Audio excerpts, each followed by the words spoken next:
Hello everyone, this is Ashish here and today we are going to drive the continuity equation in case of cylindrical polar coordinates. जैसे कि हमने पिछले session में हमने continuity equation निकाली थी 3 dimension के केस में, आज हम कंटिन्यूटी इक्वेशन को निकालेंगे सिलेंड्रिकल पोलर कोऑर्डिनेट के केस में। ठीक है, तो हम सिमिलरली हम एक स्मॉल एलिमेंट लेंगे, पोलर एलिमेंट, जिसका हमारा जो थिकनेस होगी हम एज्यूम करेंगे कि ये थिकनेस हमारी वन है। सिमिलरली जो ये पोलर कोऑर्डिनेट्स हैं, कोऑर्डिनेट का जो ये एलिमेंट है ये एंगल बना रहा है, स्मॉल एलिमेंट एंगल बनाएगा, दैट इज़ डी थीटा। ठीक है, जो इसकी थिकनेस विड्थ होगी वो होगी डी आर। ठीक है, अब हमें पता है कि कोई भी जो भी एलिमेंट है या कोई भी हमारा फ्लूइड एलिमेंट कह सकते हैं कि जब कोई भी पोलर के केस में हम निकालेंगे तो पोलर का मतलब क्या है कि वो जो फ्लूइड एलिमेंट है वो रोटेट कर रहा है या कह सकते हैं रिवॉल्व कर रहा है किसी भी पॉइंट के अबाउट। ठीक है, तो ये पॉइंट को हम पोल कहते हैं, तो इसलिए हमें इस सेक्शन को कहते हैं कि पोलर कोऑर्डिनेट। ठीक है, ओके। तो इस केस में हम दो वेलोसिटीज़ को इंक्लूड करते हैं, that is radial velocity and this is tangential velocity. Radial velocity वो वेलोसिटी होती है जो कि नॉर्मल होती है, फ्लूइड एलिमेंट के इसमें नॉर्मल लगती है। ठीक है, और जो टेंजेंशियल वेलोसिटी होती है, velocity of the fluid in the direction of the fluid element. ठीक है, ये हो गई टेंजेंशियल वेलोसिटी। जो हमारी रेडियल वेलोसिटी होती है डिनोट की जाती है यू आर से। ठीक है, और जो टेंजेंशियल वेलोसिटी होती है वो डिनोट की जाती है थीटा से। ठीक है, अब हमें पता है कि सिमिलरली कंटिन्यूटी इक्वेशन किस पे बेस्ड होती है, law of conservation of mass पे बेस्ड होती है। मतलब कि हमारा जो मास है वो कंजर्व रहेगा। ठीक है, मतलब हमारा मास ना ही क्रिएट किया जा सकता है ना ही डिस्ट्रॉय किया जा सकता है, इट ओनली ट्रांसफॉर्म किया जा सकता है। ठीक है, ये ट्रांसफॉर्म हो सकता है एक एनर्जी से दूसरी एनर्जी में। ठीक है, तो हम पहले इक्वेशन निकालते हैं कि हमारा हमारा जो मास फ्लो रेट है। ठीक है, हम पहले निकालेंगे जो मास फ्लो रेट है, जो ए बी एफ ई, जो इस एरिया से हमारा जो एंटर कर रहा है ब्लॉक में, तो मास फ्लो रेट कितना है। ठीक है, तो हमें पता है कि जो मास होता है, मास क्या होता है, डेंसिटी इनटू वॉल्यूम। ठीक है, और मास पर सेकंड क्या हो जाएगा, density into volume per unit time. और वॉल्यूम पर यूनिट टाइम की वैल्यू क्या होती है, डिस्चार्ज की इक्वल होती है, और डिस्चार्ज एरिया इनटू वेलोसिटी। तो मास फ्लो रेट को हम एम डॉट से डिनोट करते हैं। ठीक है, तो उसे क्या लिख सकते हैं, rho into area into velocity. Rho हमारी डेंसिटी होगी।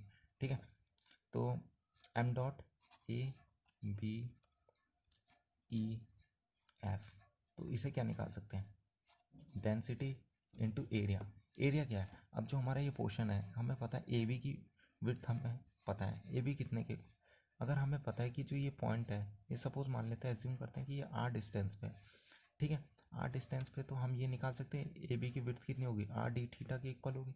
ठीक है, तो आर डी थीटा इनटू, हमें पता है, हमने एज्यूम किया था कि जो हमारी थिकनेस होगी फ्लूइड एलिमेंट की वो किसके इक्वल होगी, वन के, तो वन इनटू, अब हमें वेलोसिटी पता है कि इसमें वेलोसिटी कितनी लग रही है, यहाँ पे रेडियल वेलोसिटी लग रही है, तो यू आर। तो हमारी जो पहली इक्वेशन होगी वो ये निकलेगी। ठीक है, सिमिलरली अब हमें निकालना है कि जो फ्लूइड का जो मास फ्लो रेट है जो बाहर निकल रहा है इस ब्लॉक से बाहर निकलते वक्त, मतलब सी डी से, तो तब उसका मास फ्लो रेट कितना था। ठीक है, तो उसे हम डिनोट कर सकते हैं m dot c d h g equals to density into, अब इसका एरिया। अब हमें पता है कि जो ये सी डी है, सी डी का हम विड्थ निकाल सकते हैं। सी डी की विड्थ क्या होगी, r plus D R into d theta की इक्वल होगी। ठीक है,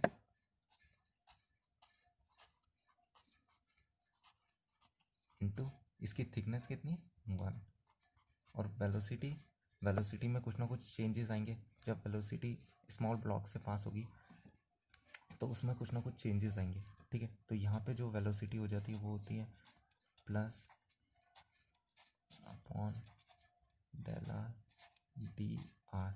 ठीक है, ये हो जाएगी हमारी वेलोसिटी, तो उसे ये लिख सकते हैं u are plus del u r upon del r और टी आर। ठीक है, दिस इज सेकेंड इक्वेशन। ठीक है, तो हम नेट गेन निकाल सकते हैं। अब देखो हमें पता है कि जब ये ब्लॉक है, ये है हमारा एम्प्टी ब्लॉक है, स्टार्टिंग में खाली था, लेकिन जब हमारा फ्लूइड भरता गया, रेडियल डायरेक्शन की बात कर रहे हैं हम, जब ये फ्लूइड यहाँ से पास हो रहा है, यहाँ से फ्लो कर रहा है, ठीक है, जब ये ब्लॉक में आया तो ब्लॉक को स्टार्टिंग में भरेगा, पर सेकंड के रिस्पेक्ट में भरता रहेगा पर यूनिट टाइम में। ठीक है, तो एक ऐसा टाइम आएगा जब ये फुली भर जाएगा। ठीक है, तो हम इसमें निकालेंगे कि कितना मास आ रहा है। तो मास को जो इंक्रीज हो रहा है या नेट गेन हो रहा है मास में फ्लूइड एलिमेंट में, वो कितना हो रहा है, तो उसे हम निकालेंगे first equation minus second equation. तो हमारा जो गेन हुआ मास में उसे हम निकाल देंगे रेडियल डायरेक्शन में, एम डॉट आर से डिनोट करते हैं, that is one equation, first equation minus second equation. Okay, तो R D theta into mu R minus del R plus D R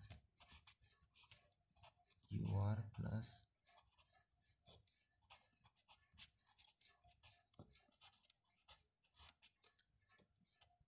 और डी थीटा। ठीक है, ये क्वेश्चन हो गया। अब इनसे हम पहले हमें सॉल्व करना है कि जो ये वाला पोर्शन है इसे हमें सॉल्व करना है पूरा। ठीक है, कंप्लीटली हम सॉल्व करेंगे।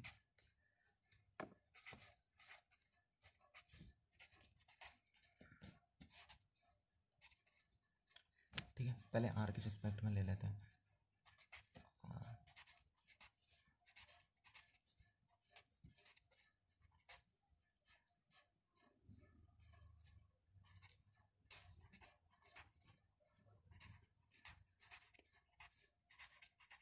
अब डी आर के रिस्पेक्ट में ले लेते हैं।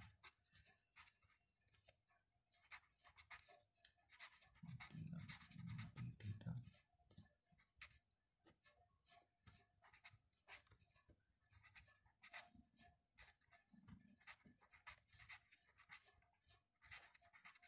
ठीक है, दिस इज द इक्वेशन। ठीक है, अब हम नेगलेक्ट कर देंगे जो भी स्मॉल टर्म्स है। तो ये हमारी स्मॉल टर्म है तो इसे हम नेगलेक्ट कर देंगे, इसे हम जीरो के इक्वल लिख देंगे। ठीक है, हमारा पोर्शन इतना बचा, तो हमें पता है कि ये वाला पोर्शन और ये वाला पोर्शन कैंसिल आउट हो जाएगा। ठीक है, तो हमारे पास जो भी नेट गेन बचेगा रेडियल डायरेक्शन में, तो वो कितना बचेगा हमारा, बचेगा हमारा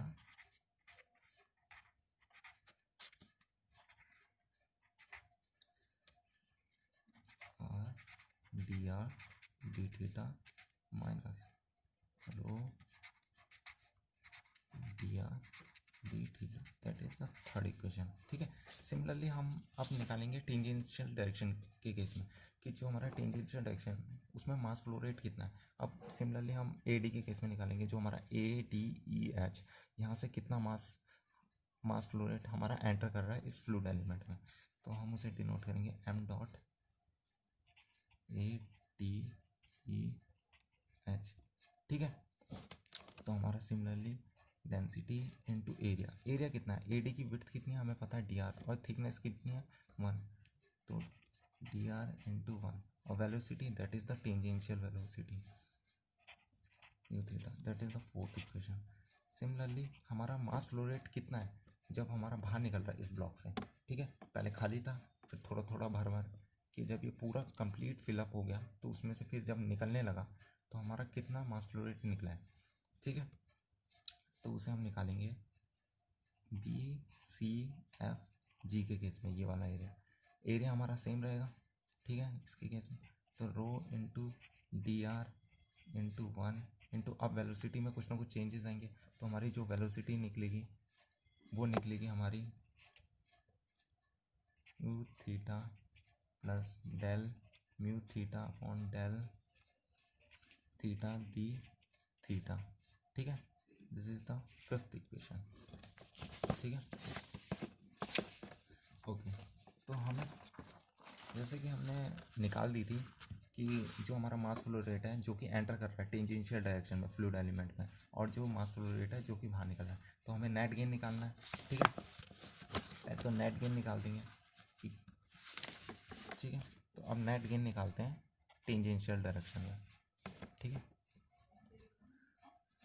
that is denoted by t, m dot t. ठीक है, तो हमारी fourth equation minus fifth equation हो जाएगी। फोर्थ इक्वेशन हमारी थी थीटा डी आर माइनस, और फिफ्थ इक्वेशन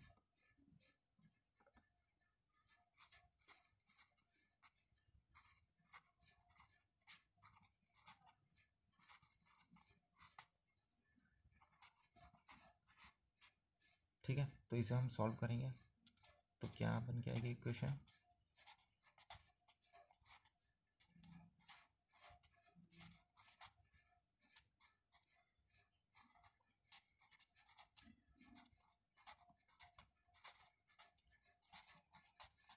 ठीक है। ये हमारा सेम है तो ये कैंसिल आउट हो जाएगा, तो हमारी जो इक्वेशन बनी, जो नेट गेन है वो कितना है इन टेंजेंशियल डायरेक्शन में, वो है del rho u theta d theta d r. This is the sixth equation. और हमें पता है कि जो हमारा टेंजेंशियल डायरेक्शन में जो भी मास फ्लो रेट का गेन हो रहा है प्लस जो रेडियल डायरेक्शन में जो भी गेन हो रहा है वो हमारा कंजर्व है। हम स्टार्टिंग में ही पढ़ा था कि हमारी जो कंटिन्यूटी इक्वेशन होती है वो किस प्रिंसिपल पे बेस्ड होती है, law of conservation of mass, मतलब मास हमारा कंजर्व रहेगा, ठीक है। अब जो ये गेन हुआ है मास में, तो ये कहाँ से आया है, तो ये मास हमारा, हम इस मास को, जो भी हमारा ये टोटल मास है, जो मास फ्लो रेट टोटल है रेडियल डायरेक्शन में प्लस टेंजेंशियल डायरेक्शन में, हम उसे किसके इक्वल रख सकते हैं, जो हमारा ब्लॉक है उसके मास के इक्वल लिख सकते हैं हम। जो भी हमारा ये टोटल मास है इसको हम उस ब्लॉक के टोटल मास के इक्वल लिख सकते हैं, ठीक है। तो हमें पता है कि m dot r plus m dot t को हम मास फ्लो रेट लिखें, को किसके इक्वल लिखेंगे, mass flow rate of the block fluid element के, ठीक है। अब फ्लूइड एलिमेंट का जो वॉल्यूम आएगा या डेंसिटी, मास क्या होता है डेंसिटी इनटू वॉल्यूम, तो डेंसिटी हमें पता है, और वॉल्यूम अगर हम फ्लूइड एलिमेंट का बताएंगे तो हम वॉल्यूम क्या बताएंगे, ये लेंथ क्या थी हमारी, ये थी हमारी आर डी थीटा, और ये कितनी थी डी थीटा, और हमारी थिकनेस हमें पता ही है 1, तो हम इसे लिख सकते हैं R D theta into D are into 1, ठीक है। और इसको किसके रिस्पेक्ट में डिफ्रेंशिएट कर सकते हैं, या हम कह सकते हैं किसके रिस्पेक्ट में हम इसे डिवाइड करेंगे, टाइम के रिस्पेक्ट में, ठीक है। तो हम इसे लिख सकते हैं del upon del t r D theta d r के इक्वल लिख सकते हैं। This is the seventh equation, okay. तो हमारा जो रेडियल के केस में हमारा जो मास फ्लो रेट आया था वो आया था, हमारा जो नेट गेन आया था मास फ्लो रेट वो हमारा था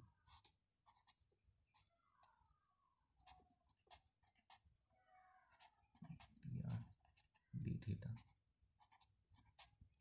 ठीक है।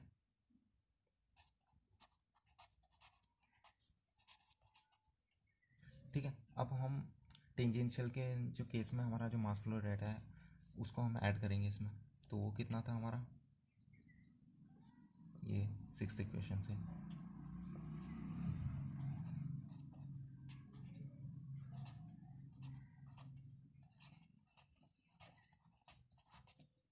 इक्वल्स टू,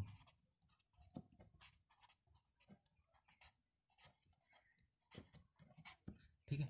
तो हम इसको यहाँ से हम कैंसिल आउट कर सकते हैं R D theta D R को दोनों तरफ से, ठीक है। तो अगर हम कैंसिल आउट करते हैं तो ये वाला पोर्शन डायरेक्टली कट जाएगा, ये वाले पोर्शन में हमारा आर नहीं है तो आर से हम डिवाइड करके कैंसिल आउट कर सकते हैं। तो हमारी जो इक्वेशन बनेगी, फाइनल इक्वेशन, वो बनेगी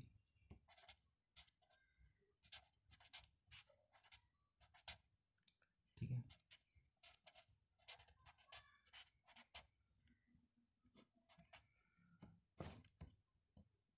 और यहाँ पे भी आर नहीं है, यहाँ पे डी थीटा डी आर है तो आर से डिवाइड हो जाएगा,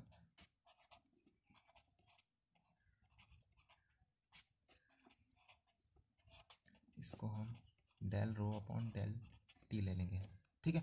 अब हम एक एज्यूम करते हैं कि हमारा जो फ्लूइड है वो हमारा इनकम्प्रेसिबल है, या कह सकते हैं हम पहले तो इनकम्प्रेसिबल का केस अभी बाद में लेंगे, या पहले लेते हैं कि वो स्टडी फ्लो है, ठीक है। जो हमारा स्टडी फ्लो है, फ्लूइड एलिमेंट जो फ्लूइड फ्लो कर रहा है वो स्टडी है नेचर में, मतलब कि हमारी जो भी प्रॉपर्टीज़ हैं, जैसे कि फ्लूइड कैरेक्टरिस्टिक प्रॉपर्टीज़ होती हैं, जैसे कि डेंसिटी होती है, हमारी वेलोसिटी होती है, हमारा प्रेशर होता है, वो टाइम के रिस्पेक्ट में चेंज नहीं करेगा, तो वो रहेगा कांस्टेंट। तो कांस्टेंट रहेगा तो हमारा जो ये वाला पोर्शन है वो हमारा ज़ीरो हो जाएगा, ठीक है। तो अब हमारा ये वाला पोर्शन बचता है, ठीक है। अब इसमें हम कंसीडर कर लेंगे जो हमारा फ्लूइड है वो है इनकम्प्रेसिबल, मतलब हमारी डेंसिटी कांस्टेंट है, तो ये डिफरेंशियल इक्वेशन से बाहर आ जाएगी। तो हमारी जो इक्वेशन बचेगी, और हम ये वाला पोर्शन को यहाँ ले लेते हैं कि नेगेटिव साइन को हटाने के लिए, ठीक है। तो हमारी इक्वेशन बन जाएगी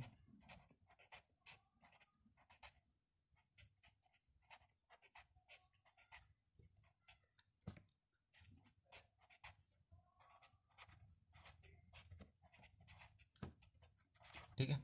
अब हमें पता है कि रो रो रो दैट इज डेंसिटी कॉमन है तीनों में, तो हम उसे बाहर ले सकते हैं इनटू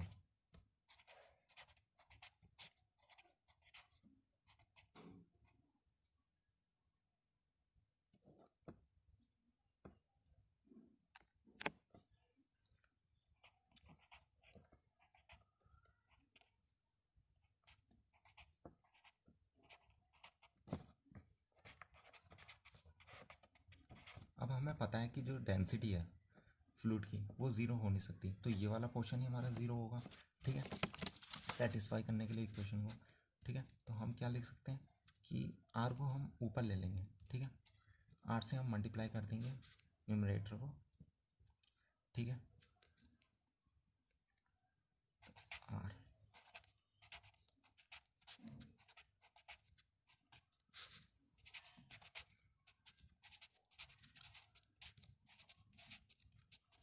इक्वल्स टू ज़ीरो, ठीक है। अब हमें पता है कि जो ये वाला पोर्शन है, ये वाला जो पोर्शन है, इसको हम डिफरेंशियल लिख सकते हैं। किसका डिफरेंशियल लिख सकते हैं? R mu r you r का डिफरेंशियल लिख सकते हैं, क्योंकि जब एक बार आर बाहर आएगा तो r del u r upon del r आएगा, फिर एक बार आर अंदर आएगा तो यू आर बाहर आएगा, u r del r upon del r से डेल आर कैंसिल हो गया तो यू आर बचेगा, तो इसको हम ये लिख सकते हैं, ठीक है, plus del u theta upon del theta equal to zero.